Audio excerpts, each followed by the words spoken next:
皆さん、職場のアンケートにどうせこれ書いても何も変わらないだろうなって適当にチェックを入れた経験ありませんか？ありますよね。そういうこと。なんか形式的になっちゃうというか。ええ。今日はですね、ある約5000名規模の大規模組織、ここでは仮に組織 X と呼びますが、彼らの内部データとか、組織文化に関する複数の資料を深掘りしていきます。はい。かなりリアルなデータが揃っていますね。そうなんです。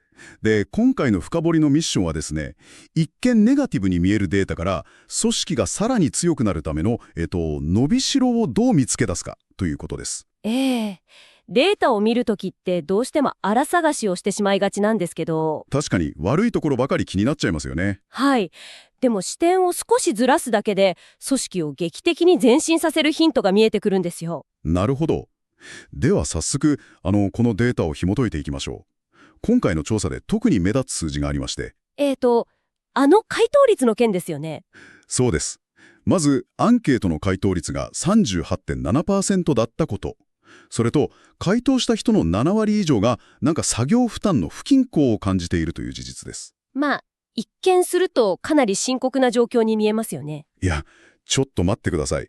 回答率が約4割って、普通に考えたらもう組織に関心がないとか諦めているっていうサインじゃないですか。はいはい。これをポジティブなポテンシャルって捉えるのはさすがにちょっと無理がありませんか？そう思われるのも当然です。でもですね、このデータの別の項目を見ていただきたいんです。別の項目ですか？ええ、実は仕事へのやりがいとか、あとメンバー間の信頼、助け合いについては、非常に高い確率でポジティブな回答が出ているんですよ。そうなんですか？はい。つまり組織づくりにおいて最も難易度が高い人間関係の壁、これはすでに突破している状態なんです。てことは、同僚のことは信頼しているし、助け合ってもいると。でも、回答しない人が6割もいて、みんな作業負担で疲弊している。そういうことになりますね。なんかこれって、スポーツのチームで例えるなら、最高の人材が揃っていて、選手同士の仲もすごく良いのに、へえ。ゲームのルール設定とかポジション配置があまりにも悪くて、ただただ体力を消耗している状態みたいなことですか？まさにその通りです。すごく的確な例えですね。沈黙している6割の人たちって、同僚とか組織そのものを嫌いになったわけじゃないんですよ。ああ、なるほど。じゃあ何に対して不満を持ってるんでしょうか？評価とか業務配分というシステムそのものにフラストレーションを抱えているだけなんです。システムですか？言い換えれば、そのシステムさえ適切に組み直せば、彼らの強い信頼関係が一気に大きな力に変わります。これが組織 X が持っている最大の伸びしろなんです。なるほど。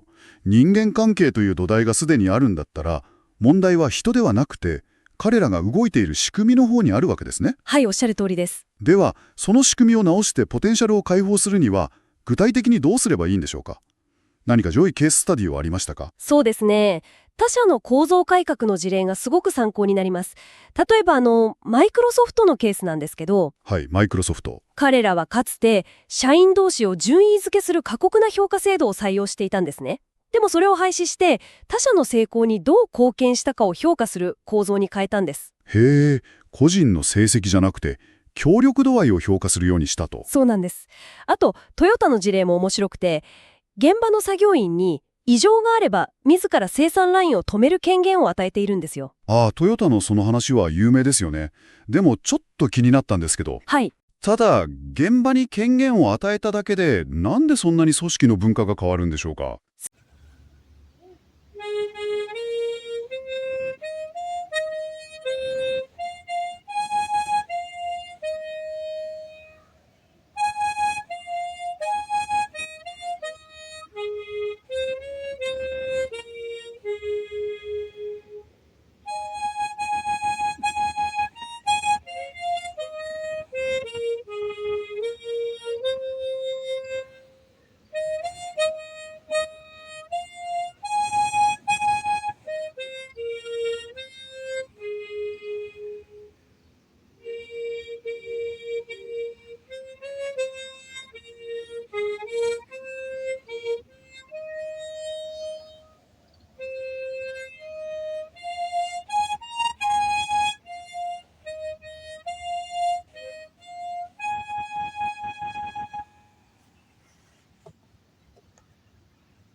そこがまさに重要でして、なぜ彼らがそうしたのか、そのメカニズムなんですが、トヨタは単に品質第一で行こうってポスターを貼ったり、スローガンを叫んだりしたわけじゃないんです。ええ。ラインを止めるという物理的な権限を現場に渡すことで、人々の行動のインセンティブを変えたんですよ。行動のインセンティブを。はい。上からの指示にただ従うだけのコンプライアンスの文化から、自ら気づいて行動する心理的安全性と当事者意識の文化へと、構造の方からアプローチしたわけです。なるほど。構造を変えれば行動が自然と変わると。ええ、そういうことです。今これを聞いているあなたも、明日いきなり巨大な工場のラインを止めることはできないかもしれません。でも例えば、週に一度の定例会議で、誰が最終的な意思決定をするかっていうチームの小さなルールを変えることはできますよね。本当にその通りです。文化というものはスローガンを叫んだり、アンケートで測定するだけでは決して変わらないんです。はい。誰が権限を持つか、何を評価するかといった深層の構造を変えた結果として、自然と育まれていくものなんですよね。ということは、組織 X にはすでに信頼という最強の武器があるわけですから。ええ。あとは評価とか権限といった構造のルールを少しアップデートするだけで、誰もが安心して挑戦できる魅力的な職場へと進化するはずですよね。間違いありません。そこでですね、最後に一つ考えてみてほしい、少し恐ろしい概念がありまして。恐ろしい概念ですか。何でしょうか。組織文化研究の第一人者であるエドガー・シャインが指摘しているんですが、文化の最も深い層にある前提というものです。前提。はい。これはつまり、20年前から誰も疑わずに従っている目に見えない暗黙のルールのことです。なるほど。もし、あなたの職場のシステムをおかしくしている真の原因が、今のメンバーのせいでも、能力のせいでもなく、誰も気づいていない過去の亡霊のような見えないルールに縛られているだけだとしたら、あなたはその見えない鎖をどうやって断ち切りますか？